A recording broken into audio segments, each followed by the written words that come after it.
Hi, this is కొత్త Nagaraju. Welcome to Q ten news. ఈరోజు మనం నల్గొండ జిల్లా చండూరు మండలం కొండాపురం గ్రామానికి చెందిన కాంగ్రెస్ పార్టీ సీనియర్ నాయకులు ఇరిగి నరసింహ గారితో ఉన్నాం. మరి ఆయన గతంలో ఎన్నికలు ఏమైనా పోటీ చేశారా, మరి రేపు వచ్చే స్థానిక సంస్థలు ఏమైనా పోటీ చేసే అవకాశం ఉందా అనే విషయాలు కూడా ఆయన మాటల్లో తెలుసుకుందాం. నమస్తే నరసింహ గారు. నమస్తే సార్. మీ రాజకీయ ప్రస్థానం మాది సిపిఐ నుంచి మొదలైంది. ఫస్ట్ ఒక 4-5 సంవత్సరాలు సిపిఐలో పనిచేసినాం. అక్కడి నుంచి ఇప్పుడు 28 ఏళ్ళు 25 ఏళ్ళ సంది కాంగ్రెస్తోనే పనిచేస్తున్నాం. కాంగ్రెస్ పార్టీ అంటేనే మాకు నమ్మకం. ఊరు కూడా కాంగ్రెస్ పార్టీకి ఎక్కువ బలం ఉంది. అంటే మీరు కాంగ్రెస్ పార్టీ నుంచి ఎన్నేళ్ళకి వెళ్ళి పనిచేస్తున్నారు? 28 ఏళ్ల నుంచి పనిచేస్తున్నా కాంగ్రెస్ పార్టీలో. సో కాంగ్రెస్ పార్టీలో ఇంత సీనియర్ నాయకులుగా ఉన్నారు. సో ఆ పార్టీ కూడా మీకు అదే విధంగా గుర్తింపిస్తుందా? నాకు ఖచ్చితంగా గుర్తింపు ఉంది. కాంగ్రెస్ పార్టీలో ఊర్లో జనాలలో ఉంది, పై లీడర్లతోటి ఎమ్మెల్యే గారితో కూడా గుర్తింపు ఉంది. ఓకే, మరి మీరు గతం ఇన్నేళ్ళకి వెళ్ళి కాంగ్రెస్ పార్టీలో గతంలో ఏమైనా పోటీ చేసిరా? మేము ఇంతకుముందు ఏం పోటీ చేయలేదు. పోటీ చేయలేదా? పోయినసారి పోటీ చేద్దామని లైన్లు ఉన్నాము. ఓకే. ఇక సార్ ఉండి అతడు నాకు అపోజిట్ ఉన్న క్యాండిడేట్ ఊకోలేదు. నెక్స్ట్ నీకు అవకాశం వస్తుంది కానీ ఊకోండి అని చెప్పి సారే ఊకుంచిండు. మరి రేపు వచ్చే స్థానిక సంస్థల్లో మళ్ళీ సర్పంచ్గా పోటీ చేసే అవకాశం ఉందా? ఖచ్చితంగా సర్పంచ్ చేద్దామని అనుకుంటున్నా. పోయినసారి సార్ ఊకుంచిండు. ఈసారి కూడా ప్రజల మద్దతు కూడా ఊర్లో మంచిగానే ఉంది మనకు. సార్ కూడా మాకు అవకాశం ఇస్తాడని అనుకుంటున్నాం. మేజర్గా మీరు సర్పంచ్గా పోటీ చేయాలనుకుంటున్నారు కదా, ఇక్కడ ఉన్నటువంటి సమస్యలు ఏంది మీ ఊర్లో? మా ఊర్లో ప్రత్యేకంగా మోరీ సమస్యలు ఎక్కువ ఉన్నాయి. ఓకే. సీసీ రోడ్లు కొంచెం తక్కువే ఉన్నాయి. మోరీ సమస్యలు మాత్రం బాగున్నాయి. ఆ మోరీ సమస్య కానీ ఏది కానీ ఊరును మంచిగా అభివృద్ధి పదంలో నడిపేయాలని అనుకుంటున్నా. Sir right. మరి మీరు మీ గ్రామంలో ఎన్ని ఓట్లు ఉన్నాయి? మా ఊర్లో 1800 ఓట్లు పోల్ అవుతాయి. ఈ 1800 ఓట్లకు కూడా మీ నరసింహ గారు అంటే ప్రజలు గుర్తుపడతారా? ఖచ్చితంగా గుర్తుపడతారు. నేను తెలియనంటూ మనిషే లేడు. ఓకే. ఈ ఊర్లో మీరు ఊర్లోనే నివాసం ఉంటారా లేకపోతే పట్టణంలో? లేదు, నేను ఊర్లోనే ఫస్ట్ నుంచి ఊర్లోనే ఉంటా. నేను ఇంతవరకు ఎక్కడ బయట అడుగు కూడా పెట్టలేదు. 25 ఏళ్ళుగా కాంగ్రెస్ పార్టీలో సీనియర్ నాయకుడిగా మీరు ఉంటున్నారు. సో మన రాష్ట్రాన్ని 10 ఏళ్ళు బీఆర్ఎస్ పాలించింది. ఈ 10 ఏళ్ల కాలంలో మీపై ఏమైనా ఒత్తిడి రాలేదా? పార్టీ మారమని కానీ ఆ విధంగా? ఇప్పుడు ఉప ఎన్నికలు వచ్చినప్పుడు మన ఉప ఎన్నికల్లో చాలామంది మా దగ్గరికి వచ్చి మీకు ఆ డబ్బులు ఇస్తాం, కాంట్రాక్ట్ పెట్టిస్తాం, అది చేస్తారని బాగా ఒత్తిడి పెట్టిర్రు. నేను ఎక్కడ శెల్కలు ఉంటే శెల్కలకు వచ్చిర్రు, ఏడ ఉంటే ఆడొచ్చినా నేను ఆ పైసలకు లొంగలేదు. ఖచ్చితంగా కాంగ్రెస్ పార్టీతోనే ఉంటాను. నాకు ఆ పార్టీ మీద నమ్మకం ఉంది. ఆ పార్టీతోనే ఉంటాను. నేను ఎంతమంది మారమన్నా మారలేదు. ఓడిపోయినా మా కాంగ్రెస్ పార్టీ ఓడిపోయినా కూడా ఆ పార్టీతోనే ఉన్నా నేను. ఓకే. మరి మన రాష్ట్రాన్ని 10 ఏళ్ళు టీఆర్ఎస్ పార్టీ పాలించింది కదా, ఈ 10 ఏళ్లలో ఏమైనా అభివృద్ధి జరిగిందంటారా? అభివృద్ధి అంటే ఏం అభివృద్ధి చెందండి? ఆ రైతు బంధు తప్పితే అభివృద్ధి అనేది ఏమీ లేదు. అంతా అప్పుల పాలైంది. అభివృద్ధి చేస్తే ఇన్ని అప్పులు ఎందుకు అవుతాయి? ఆ అప్పులు కట్టలేక కాంగ్రెస్ గవర్నమెంట్ తంటాలు పడుతుంది. Okay right. మరి ఇప్పుడు కాంగ్రెస్ పార్టీ అధికారంలోకి వచ్చింది. మరి మేజర్గా ఏంది, ఇప్పుడు 17 ఏళ్ళు అవుతుంది వచ్చి, మేజర్గా 6 గ్యారెంటీల పేరు చెప్పి అధికారంలోకి వచ్చింది కాంగ్రెస్ పార్టీ. మరి 6 గ్యారెంటీలను అమలు చేస్తుందా కాంగ్రెస్ పార్టీ? ఖచ్చితంగా చేస్తుంది. కొన్ని ఇప్పుడు వాళ్ళు చేసిన అప్పులకు వడ్డీ కట్టడానికే చాలా టైట్ పొజిషన్ ఉంది. ఒక్కొక్కటి చేసుకుంటూ వస్తుంది. ఇంకా కొన్ని పనులు చేసేది ఉంది. ఆ పనులన్నీ పూర్తి చేస్తుంది. ఈ కాలంలో పూర్తి చేస్తుంది. ఇప్పుడు ఏమైనా కొన్ని మొదలు పెట్టిందా? ఖచ్చితంగా ఇప్పుడు పిరి బస్సు నడుస్తూనే ఉంది. 200 యూనిట్ల కరెంటు నడుస్తూనే ఉంది. సన్న బియ్యం వస్తున్నాయి.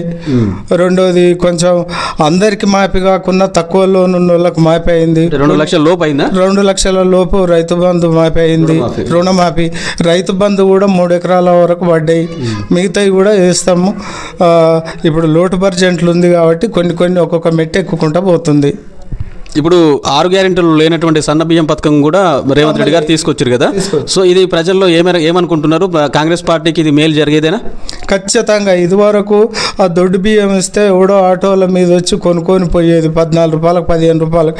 ఇవాళ కనీసం ఒక గింజ కూడా బయటికి పోకుండా వండుకొని తింటారు. బియ్యం ఉన్నాయని అడిగే మానుడు లేడు. ఇవాళ అంత సంతోషపడుతున్నారు. ఇవాళ 3 నెలల బియ్యం ఒకటేసారి ఇస్తే ఒక్కొక్కరు మురిపమే కాదు, బాగా ఆనకాలం రిస్క్ పడకుండా 3 నెలలకు ఒకటేసారి ఇస్తే సన్న బియ్యం తెచ్చుకొని అసలు 6,000 ఉన్న బియ్యం 5,000కు తగ్గి వచ్చింది. ఆ బియ్యం ఇవ్వడం వల్ల రేటు కూడా పడిపోయింది. మరి ఇప్పుడు కాంగ్రెస్ పార్టీ అధికారంలో ఉంది. సో వాళ్ళు టీఆర్ఎస్ నాయకులు ఏం చెప్తున్నారంటే రైతు బంద్ వేయట్లేదు, రుణమాఫీ చేయలేదు కాబట్టి రేపు కాంగ్రెస్ పార్టీ తరపున ఎవరైనా సర్పంచ్ అభ్యర్థులు పోటీ చేస్తే వాళ్ళు ఓడిపోయే పరిస్థితి ఉంది అని చెప్పేసి వాళ్ళు ప్రచారం చేస్తారు. దీన్ని ఏమంటారు? ఇప్పుడు వాళ్ళు చెప్పినవన్నీ కరెక్ట్ చేస్తే అనాలే, వీళ్ళు ఒక్కొక్కటి చేసుకుంటూ వస్తున్నారు. నువ్వు చెప్పినావు దళితులకు 3 ఎకరాల భూమి అన్నావు, దళితులకు 3 ఎకరాల భూమి ఇస్తావు, ఏ పార్టీ ఇచ్చినావు? ఎన్ని ఉన్నాయి, ఎన్ని అబద్ధాలు ఉన్నాయి? దళితుడిని ముఖ్యమంత్రి చేస్తావు, చేసినావా? ఇప్పుడు డబుల్ బెడ్రూమ్ ఇల్లు ఇస్తావు, ఇచ్చినావా? ఇప్పుడు మీ ఊళ్ళో ఏం రాలేదా? ఒక్క ఇల్లు కూడా లేదు మా ఊర్లో, మొదలు కూడా లేదు, ఇల్లు ఈయనకు వచ్చింది అనేది కూడా లేదు. అప్పుడు కాంగ్రెస్ రాజశేఖర్ రెడ్డి గవర్నమెంట్ ఉన్నప్పుడు అయినా డెవలప్మెంటే కానీ ఇప్పటి వరకు ఒక్క ఇల్లు కూడా లేదు. ఏ క్యాండిడేట్ టీఆర్ఎస్ ఆయన ఉన్నా వచ్చి మాట్లాడమని సమాధానం చెప్తాం. మరి మీరు వచ్చిందని మరి మీరు ఇప్పుడు ఇందిరా మిల్లు ఇస్తున్నారు, ఇప్పుడు ఏ మేరకు వచ్చినాయి, ఏమైనా వచ్చినాయా లేకపోతే వచ్చే అవకాశం ఉంది? వచ్చే అవకాశం ఉంది, కొన్ని లిస్ట్ కూడా పంపిర్రు. ఇది ఎప్పుడు కూడా ఈ వీడికి వచ్చింది అయిపోతుంది అనేది లేదు, కంటిన్యూ నడుస్తూనే ఉంటుంది కట్టుకుంటే వాళ్ళకు, ఇల్లు లేని వాళ్ళకు. మరి టీఆర్ఎస్ హయాంలో 10 ఏళ్లలో ఒక్క రేషన్ కార్డు కూడా ఇవ్వలేదు. మరి ఇప్పుడు మీ ఊర్లో ఏమైనా కొత్త రేషన్ కార్డులు వచ్చినాయా? మీరు ఇచ్చే అవకాశం? ఊర్లో కొన్ని రేషన్ కార్డులు వచ్చినాయి, కొన్ని లిస్టులు వచ్చింది. లిస్టులో కార్డు రాకున్నా రేపు బియ్యం తీసుకోవచ్చు, నెంబర్లు ఇస్తుర్రు. ఆ కార్డులు కూడా ఈ వచ్చే నెల వరకు పూర్తి అవుతాయి. ఓకే, ఇప్పుడు రేషన్ కార్డులు కావచ్చు, అదేవిధంగా ఇప్పుడు ప్రారంభించినటువంటి సన్నబియ్యం పథకం కావచ్చు, ఇవి రేపు ఎన్నికల్లో పోటీ చేసే కాంగ్రెస్ అభ్యర్థులకు మేలు జరుగుతుందంట? ఖచ్చితంగా జరుగుతుంది. ఇక అంతకన్నా ఎక్కువ ఏముంటుంది జరగకుంటే. రేపు ఈ ఎలక్షన్ రాకతోనే కార్డులు పంచుతారు, సన్నబియ్యం వస్తున్నాయి, పింఛన్ వస్తుంది, అన్ని పనులు అవుతున్నాయి. మరి కాంగ్రెస్ హయాంలో ప్రజలు సంతోషంగా ఉన్నారా?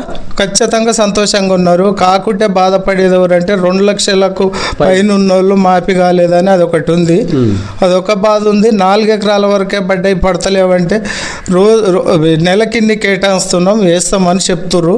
ఆ 7 లక్షల కోట్ల కొడ్డి కట్టుడే సరిపోతుంది, ఎక్కువ పైసలు. సో మొత్తానికి 10 ఏళ్ళ టీఆర్ఎస్ పాలన చూసిర్రు, ఈ 17 నెలల కాంగ్రెస్ పాలన చూసిర్రు. సో ఏది బెటర్ కనిపిస్తుంది? దేనివల్ల ప్రజలకు మేలు జరిగింది? కాంగ్రెస్ పార్టీ బెటర్ అనిపిస్తుంది, కాంగ్రెస్ పార్టీకే మేలు జరుగుతుంది. ఆయన చేసింది ఏం లేదు, ఒక్క రైతు బంధు తప్పితే వేరే చేసింది ఏం లేదు. ఆయన కూడా మాఫీ చేస్తే 1,00,000 రూపాయలు అన్నాడు, చేసిండా? ఏం చేయలేదు. సో మీరు రాజగోపాల్ రెడ్డి గారి ఎమ్మెల్యేగా ఉన్నారు, ఎమ్మెల్యే ఉన్నప్పుడు మీకు ఎమ్మెల్యే గారి సహకారం ఎట్లుంది మీకు? కొంచెం మంచిగా ఉంది. రాజగోపాల్ రెడ్డి మమ్మల్ని పేరు పెట్టి పిలుస్తాడు, మమ్మల్ని గుర్తుపడతాడు, మంచిగా ఉంది. ఎమ్మెల్యే రాజగోపాల్ రెడ్డితో సహకారం మంచిగా ఉంది. మీరేమైనా గ్రామంలో అభివృద్ధి పనుల కోసం ఎప్పుడైనా ఎమ్మెల్యే గారిని కలిసినాం. ఎప్పుడన్నా నీళ్ళు లేనప్పుడు మంచిగా మొన్న కూడా ఎద్దడి వచ్చి మంచి నీళ్ళు లేకపోతే సార్కాడికి పోతే వేసుకోపోమన్నాడు, 2 బోర్లు వేయించండి. ఆయన ఇచ్చిన అదృష్టం నీళ్ళు కూడా పడ్డాయి. ఆ రాజగోపాల్ రెడ్డి ఇచ్చిన నీళ్ళే ఇంతకుముందు పోయిన 5-6 ఏళ్ల కింద కూడా ఆయన ఇచ్చిన నిధులతోనే అయ్యే నీళ్ళు ఊర్లో తాగేది. ఓకే, అవే నడుస్తుంది ఊర్లో. సో ఫైనల్గా మీరు పార్టీ అవకాశం ఇస్తే, మీ ఎమ్మెల్యే గారు మీకు సర్పంచ్ అభ్యర్థిగా అవకాశం ఇస్తే మీరు ప్రజలను ఏమని విజ్ఞప్తి చేస్తారు, ఏం చెప్తారు ప్రజలు? ఎమ్మెల్యే గారు మాకు ఖచ్చితంగా చేస్తాడని నమ్మకం ఉంది. కొండాపురం ప్రజలకు నేను ఏదో మంచి పని చేయాలనే కోరుకుంటున్నా.